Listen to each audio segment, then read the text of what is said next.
All right. Hey, everybody. Hey, everyone. How you doing? Excuse me. My voice wasn't working. Oops. And my camera is shut. Hey. Did y'all have a good weekend? Did everyone have a good weekend? Good. All right. We've been a little slow getting to class lately for some reason. There's only 5 of you, but I think some more will join us as we move on. So we are starting a brand new lesson today over Locard's exchange principle and evidence. I don't know why this title slide messed up. I had a lot of issues with the PowerPoint today. I had to convert it to like a 2003 version of PowerPoint in order to get it to work here. So maybe that's why it looks funny. But it worked okay for my last class. So other than the title slide, it should be fine. Okay. Before we get started, there are a couple of things I want to address with you, and I hope I can remember them both, because I know I am thinking of one of them, but I can't remember what the other one is. Oh, okay. For the exam, there was one question that I gave credit to if you, actually, I kind of gave credit to it even if you got the answer wrong, because I realized how misleading that question was. So the question was, blank issues a search warrant, and the options, there were 2 options. One was the, you should be able to see it on Canvas, Jasmine. You should be able to find it on Canvas. One option was the police officer determines if a search warrant is needed, and the other option was the district attorney determines if a search warrant is needed. So I want to clarify something about that. When a police officer gets to a crime scene, they kind of have to make a judgment call, right? They have to say, is this a circumstance where we need a search warrant, or is this a circumstance where we don't need a search warrant? So for example, if the person that you're trying to search the house says, sure, go ahead, look in the house, I got nothing to hide, you don't need a search warrant. If the house is still on fire, you do not need a search warrant, or the crime scene. I'm saying house, but all these apply to things like cars and stuff like that too. What are some other circumstances? If there is a homicide, you do not have to have a search warrant to be able to go in and get basic evidence, like determine if anybody's in danger, that sort of thing. So the police officer has to make a judgment call. So in some way, they do determine if a search warrant is needed, right? They have to make a judgment call. However, the district attorney is the go-between between the police officer and the judge. And the judge ultimately issues the search warrant.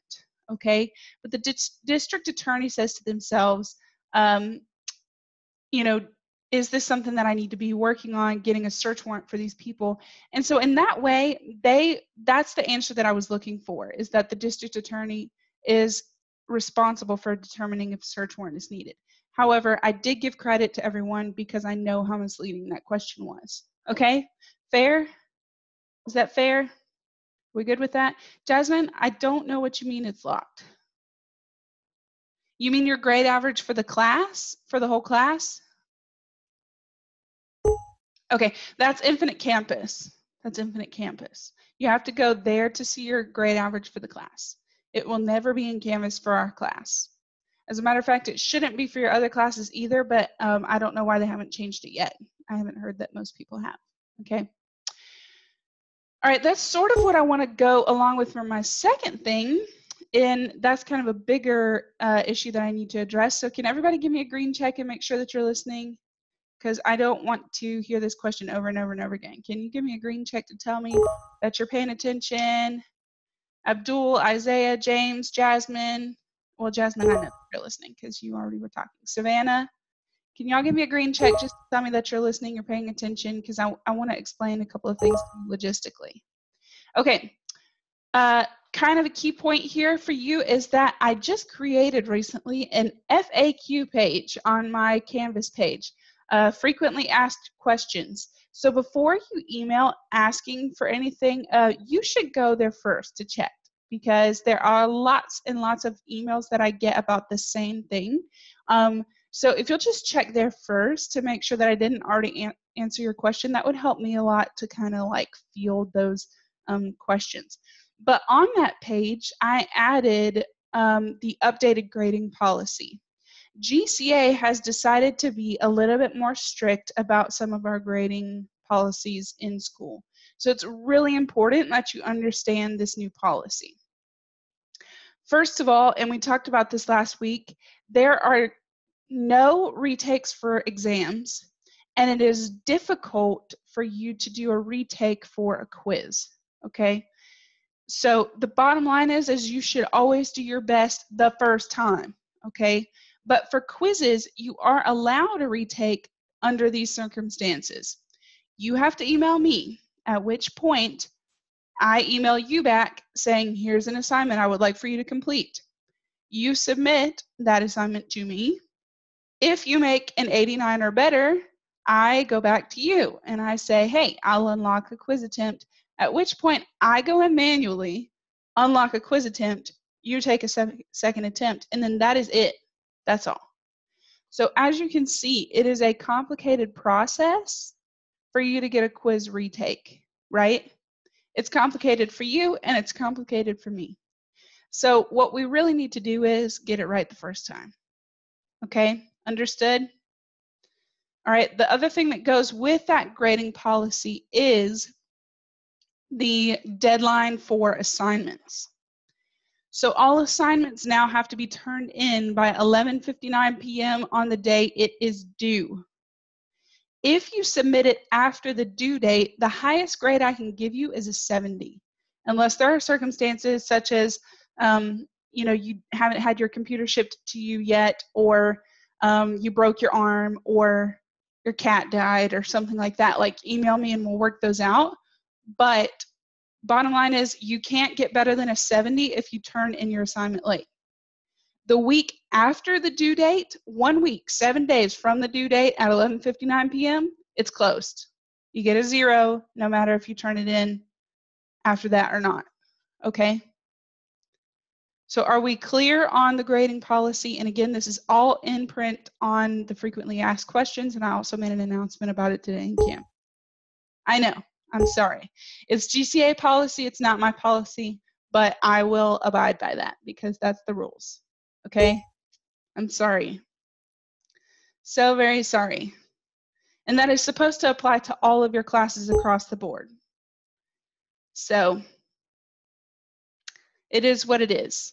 I think in some ways it's going to be good for you because it will kind of prepare you for college, because that's similar to what colleges do. I know.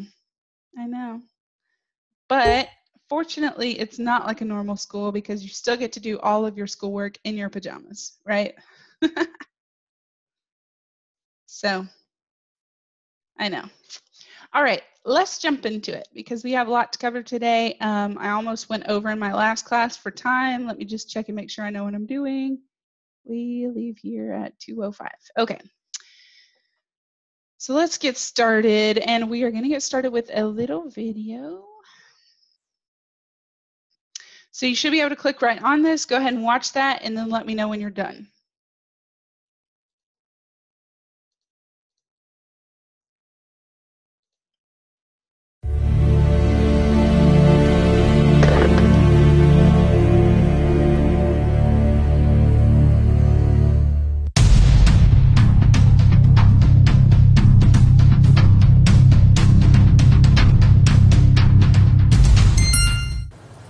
We said that forensic science is the application of science to criminal justice, but the boundaries are not so firm. The boundaries are actually quite fuzzy, because many of the concepts and ideas of forensic science can also be used in other areas, in other fields. For instance, they can be used in art. The picture on the right is a picture of the playwright William Shakespeare. And for many years, it was believed that this particular picture really was a picture of William Shakespeare painted by someone who either knew him or actually was looking at him at the time. and that made it very valuable because it was the only such painting in existence. Then someone did forensic analysis of the paint. They looked at the paint chemistry, they determined what kind of paint it was, and it turned out to be a kind of paint that had first been used in the year 1818, more than 200 years after Shakespeare died. So it turns out that this painting wasn't so special after all, and we still don't know what Shakespeare looked like. Forensic science can also overlap with archaeology. We've said that forensic science can help you reconstruct the events of the past, and of course that is what archaeologists always seek to do. And we will have a case study later on which illustrates this point. Forensic science techniques can also be important in sport. For instance, in major sporting events, there is drug testing for the athletes, and this uses similar techniques that might be used, for instance, in a narcotics case. Forensic science can impinge on international politics. The picture on the right, taken at the site of a mass grave in Bosnia. These poor people here were killed as part of the Bosnian conflict, and the investigators are trying to determine who they were, how they died, and who killed them. In addition, forensic science can come into play during disasters.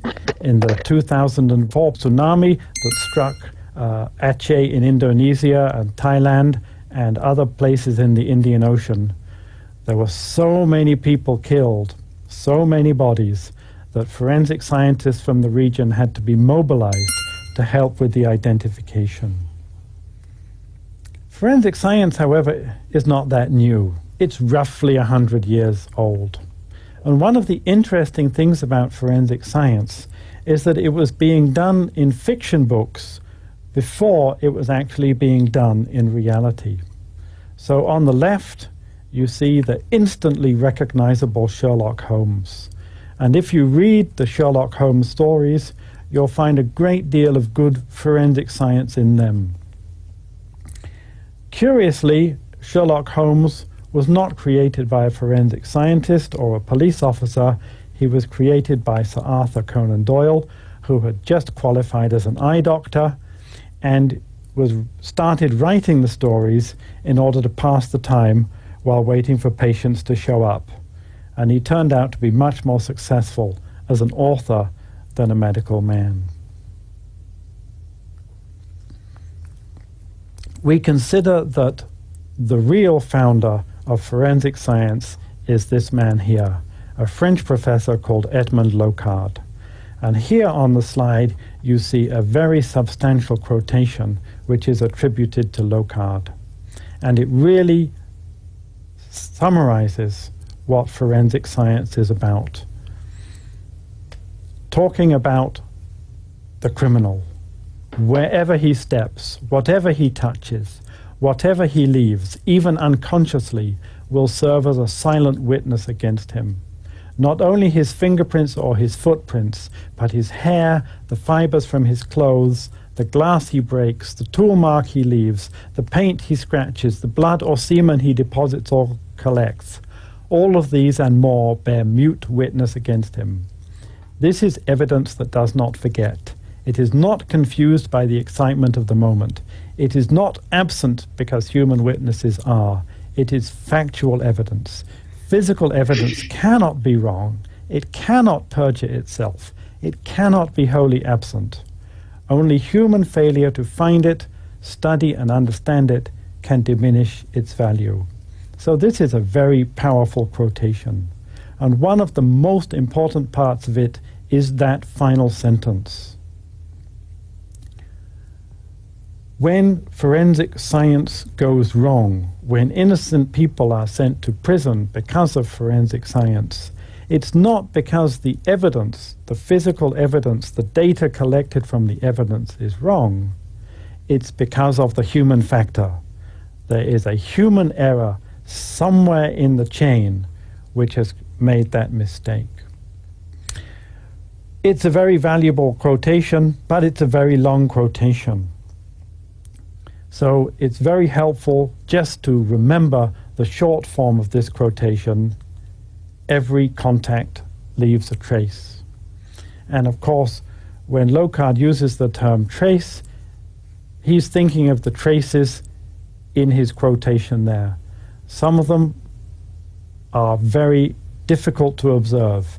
Fingerprints can be very hard to find. Fibers can be almost microscopic. Tool marks can be hard to discern. Blood or semen stains can actually be invisible to the naked eye.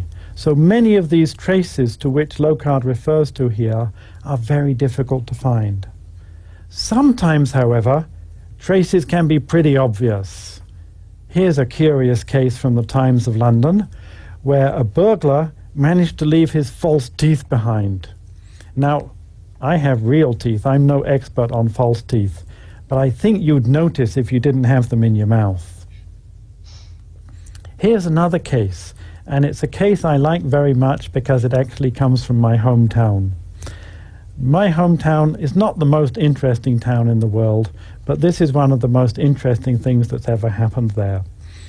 And it concerns this builder's merchants called Elliot. And round the back in their backyard, they had a big tank of diesel. And somebody would climb over the back wall of the yard, steal some of their diesel.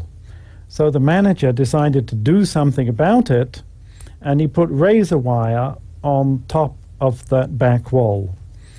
So soon after, when the first employee came in one morning and went round the backyard, he noticed something rather unpleasant on the razor wire, and it was a finger which had been cut off.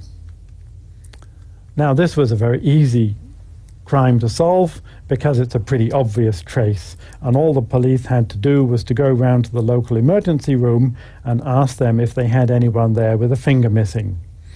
And the culprit was subsequently arrested and convicted of this crime.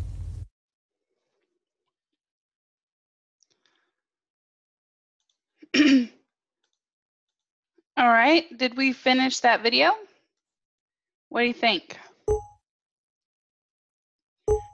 All right, so is that kind of a good summary of Locard's principle? I know there was some history of forensics in there, but do you see how crucial Locard's principle is to the basis of forensics? I mean, it's basically the foundation from which we build everything else that we do in forensics, right? And some interesting ways that people can leave behind evidence, okay? So the overall principle of Locard's exchange principle is that every contact leaves a trace, okay? And here's part of the longer quote. But basically, whenever two objects come in contact with each other, there's a transfer of material that proves that that contact happened, okay? So for example, let's say that you wanted to prove that I had, like you suspect that I had drunk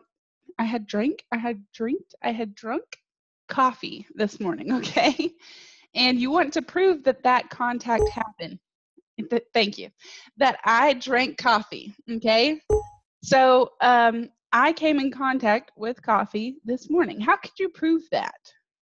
How would you prove that? What evidence is there?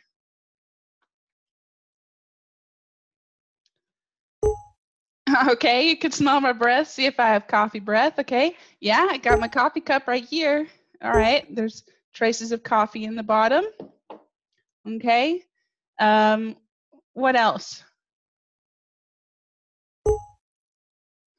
Mountain Dew.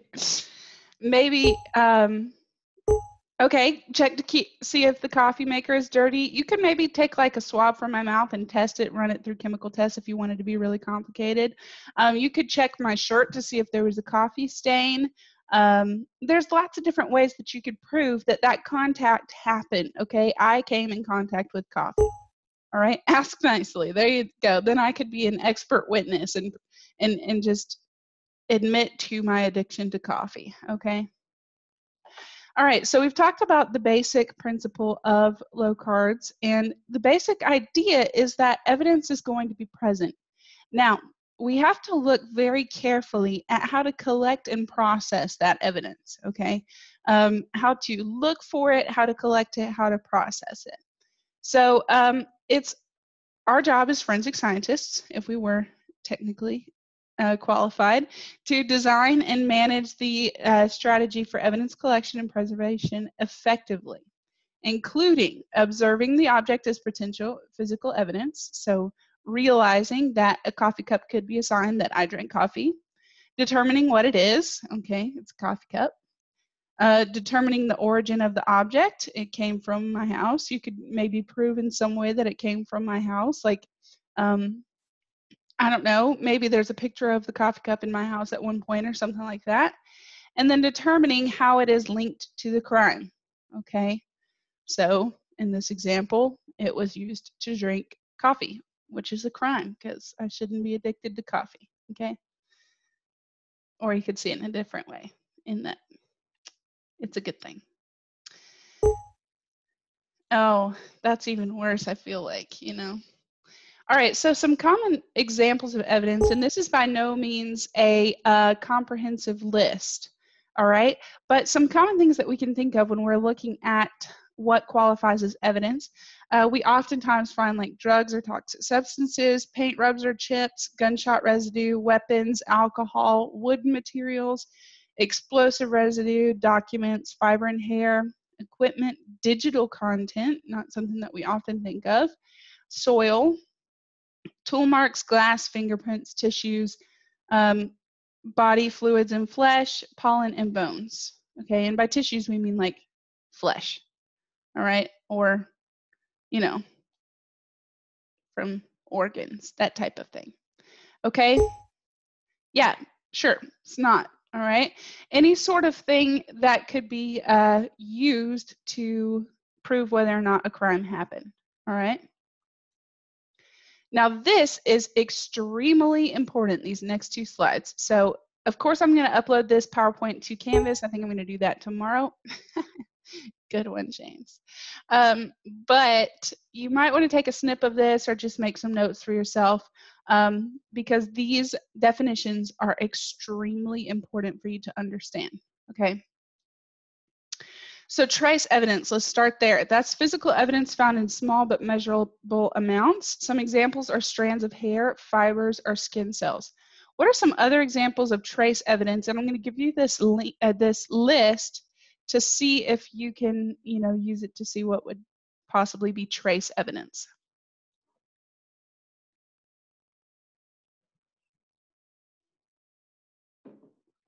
What are some other examples of trace evidence? If trace evidence is found in small amounts, okay, maybe a fingerprint if it's really small, hard to see. Now, coffee smell, we'll get to that one. That is a different type, but that's a good guess. Blood if it's in small amounts, okay. Aromas are also a different type. We'll go over that in just a second. That's a good point. Ink on a shirt if it is in small amounts, okay? So basically for trace evidence, any one of these things could be trace evidence as long as it was a very small amount, right? Like a single shard of glass, or, you know, a few specks of pollen, or a fragment, a splinter from a bone, you know, a few pieces of dirt, a few grains of sand, all right? A lot of these could be trace evidence in small enough amounts, okay? All right, here is something that you guys just addressed. Transient evidence. That is evidence that can be changed or lost, okay? It's usually only observed by the first officer, if at all. And some examples of this include odors of perfume, gasoline, hot coffee pot, hot car hood. You guys said aromas and coffee smell. Those would be transient evidence because eventually it's going to go away, right? It's not going to be there forever. Hopefully I won't have coffee breath forever. Hopefully I will eventually brush my teeth, right? Or chew a piece of gum. So that could go away. What else could be an example of transient evidence? You got any other ideas?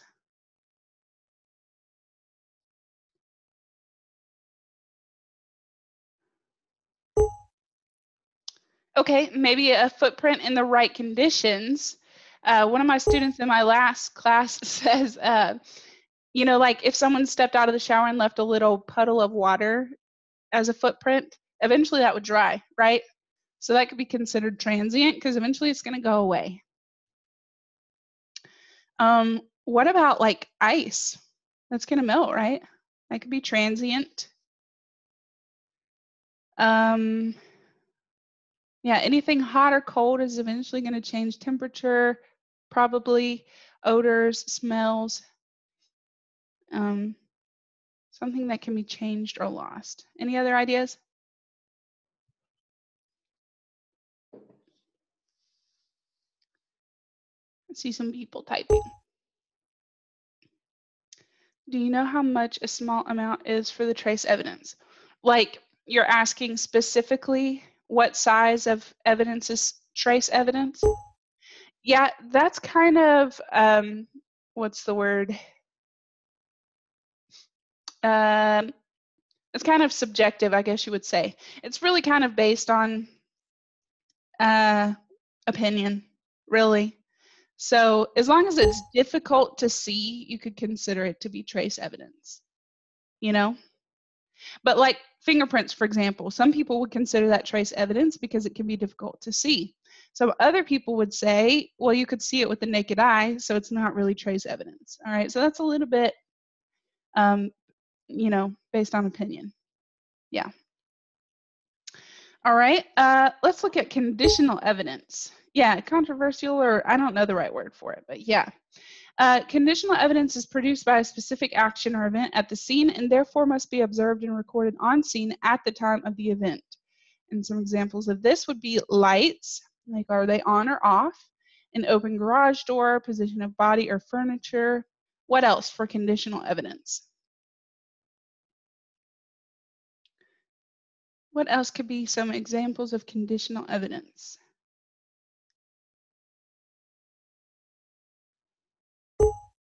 Windows, are they open or shut? Okay, good. At the time of the crime.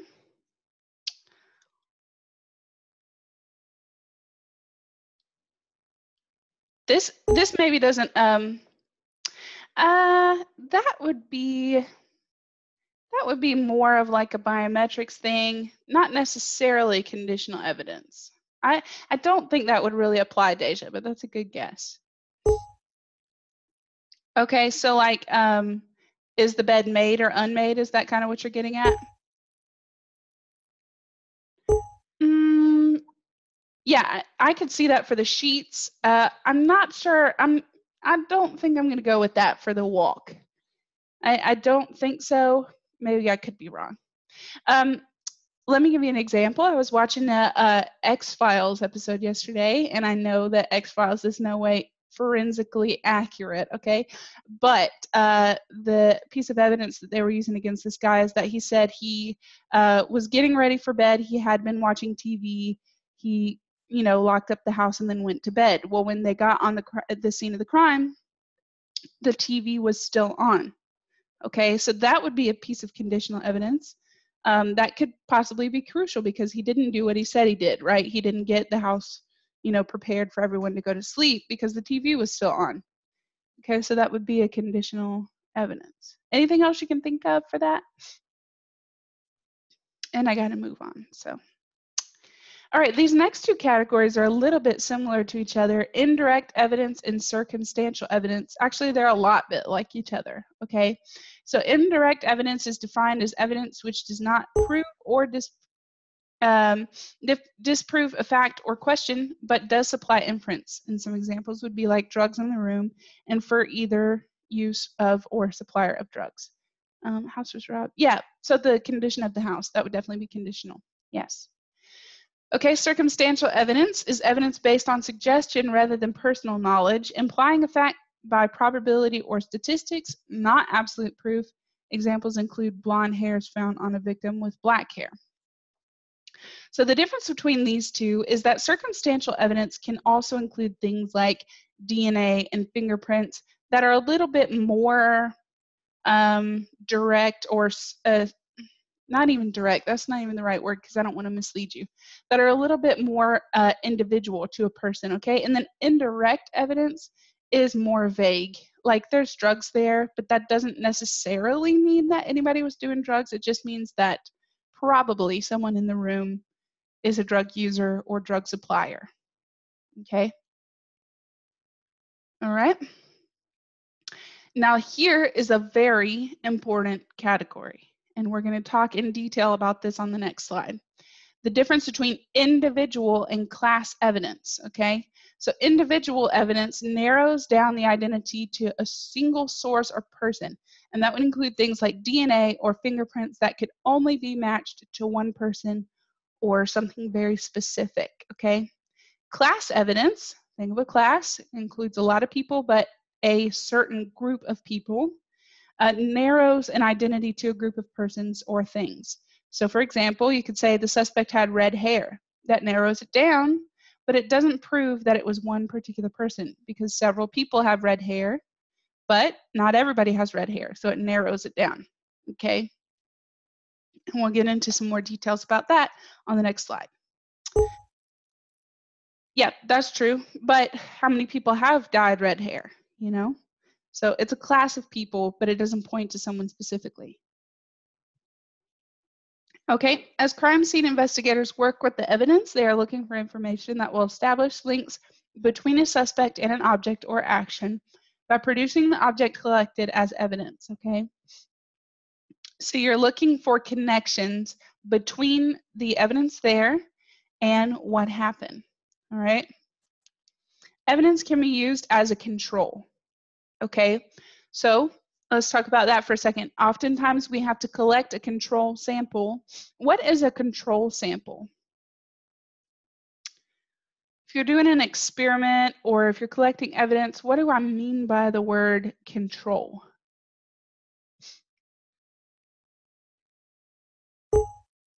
Yeah, main or something to which something else can be compared, okay? It's like a standard, all right? So if I found fingerprints at the scene of the crime, what would I need as a control piece of evidence?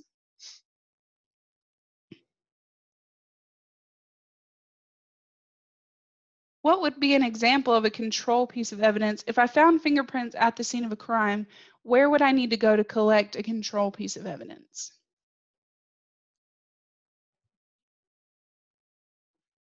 Any ideas? The crime scene already has fingerprints. I need to get a control sample though. What might I do to get something to compare the fingerprints at the crime with?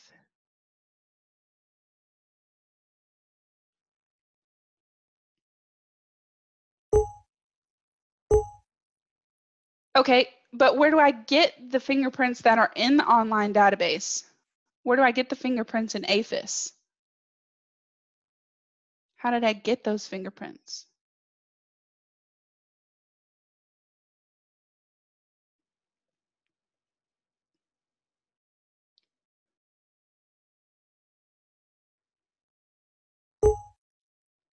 Okay, so basically the idea is that like if I have a suspect, all right, I need to go fingerprint him. I need to go take his fingerprints and put it into the database so that I have something to compare the fingerprints that I found at the crime with, right? Same thing with other suspects or victims or whatever. I need to go fingerprint all of them to have something to compare it to. In our Atlanta case, where that guy was convicted based on fibers, they had to go to his house and take a sample of his carpet to see if it matched the fibers of carpet that they found on the body. That's where like a search warrant would come in. Okay, Deja, you could obtain a warrant that allows you to get his fingerprints, or else he could be like arrested for not providing that piece of evidence. Okay. All right, and I got to hurry here because I know we have less than 10 minutes, but let's cover this last idea here, okay? Class evidence versus individual evidence, we just talked about this. Class evidence would include things like a brand of shoe, a blood type, a type of glass, a type of tire, or twisted fibers. They all narrow it down, but they don't point to just one person. because lots of people have Nike tennis shoes, okay? Lots of people have O positive blood type, but it does narrow it down. Individual evidence is going to point to one specific thing, okay? And now we don't have any problem at all understanding that with like fingerprints or DNA, but I want to explain these other things to you. Broken glass, torn fibers, wear patterns on shoes, okay? So look at this piece of paper towel that I have here, all right? Is there anything about this piece of paper towel that makes it completely individual? You could say, well, the design, but is the design unique to this one piece of paper? It's not, right? So right now, is it class evidence or is it individual evidence? Well, let's leave that out. Let's leave dead skin cells out, okay? Even if I balled it up, is there anything that makes this completely unique from any other piece of paper towel? Because I could ball up another piece of paper, you know, in a similar way, and when I unroll it, yeah, but the wrinkles aren't really going to give me a good pattern, okay? And they're not really specific because there's nothing to compare it to, okay? There's nothing to compare it to. So I could say this is a Bounty paper towel. I could say it has a pattern. I could say it's wrinkled. That doesn't help me at all. It's still just class evidence, okay? Now, what about this?